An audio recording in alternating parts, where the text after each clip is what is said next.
I awoke early this morning with a wrenching jolt when the music started. I sat up in bed, confused and scared in the dark. My heart was racing hard enough, I thought it might burst through my chest and flop around on the floor like a fish. It took only a moment or two of confusion and panic before my mind fully awakened, and I realised what was happening. The music was coming from the living room, just down the hall from my bedroom. It was a pleasant enough tune, an old-sounding jazz song with a lot of sax and clarinet, except that it was playing on full volume, filling the house completely and spilling out of the windows. I looked at the clock, which told me it was just past 2 a.m. I promptly got out of bed and padded down the hallway in my bare feet. It was painfully loud as I approached the radio in the dark, regretting not throwing it away years ago, because the last time I'd used it was just before the iPod Shuffle came into existence. I pulled the plug on the old Sony radio, sitting in the corner of the living room, and had just almost cleared the ringing from my ears, when it started up again.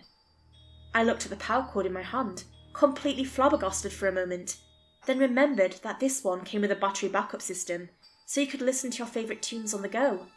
I rolled it over and popped the 4D batteries out of the bark, silencing the thing for good. My ears replaced the silence that followed with an uncomfortable ringing. I had no idea that radio could get that loud, and had no intention of trying it again.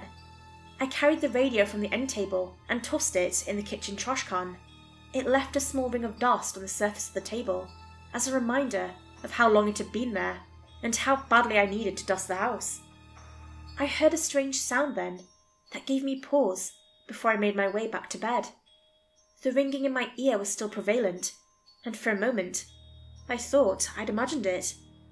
As the ringing slowly dissipated, however, I knew it wasn't my imagination. I was actually hearing the sound of a little girl crying. I stood there confused, trying to locate the sound. Was it coming from outside? Perhaps I'd left the TV on. I tilted my head to one side, trying to identify the source of the noise.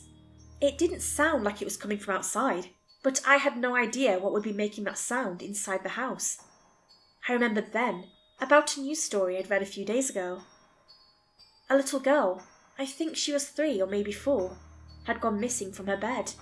It was a couple of counties over, but enough to merit an Amber Alert on my phone. There was no possible way the crying I was hearing was that little girl.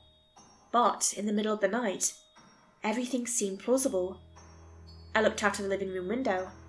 I had to be sure it wasn't someone outside, but the neighbouring houses I could see were all dark, only streetlights and a pair of homeless carts crossing the road populated my little corner of suburbia.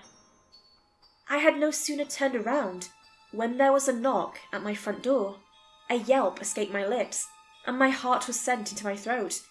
I was almost afraid to move, but I knew that if I didn't, whoever was on the other side would knock again, and I knew I didn't want that. Again, I thought of that little girl from the news article, and wondered if the knock belonged to a pair of policemen.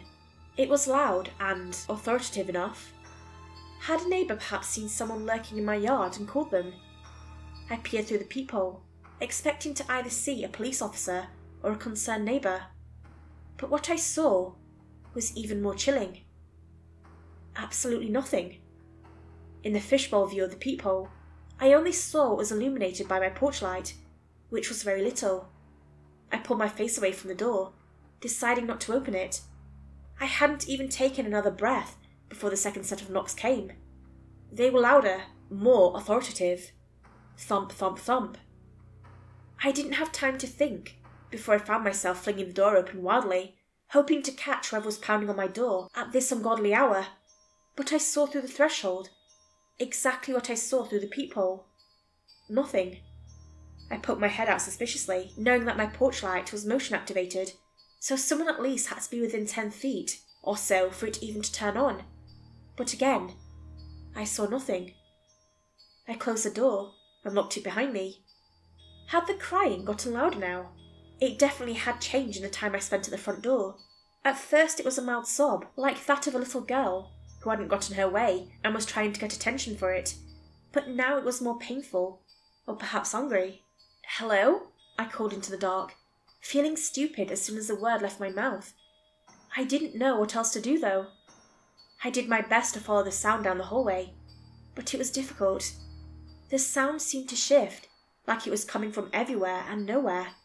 In the daytime, I would have thought it was a set of mounted speakers around my house turning off and on as I moved about.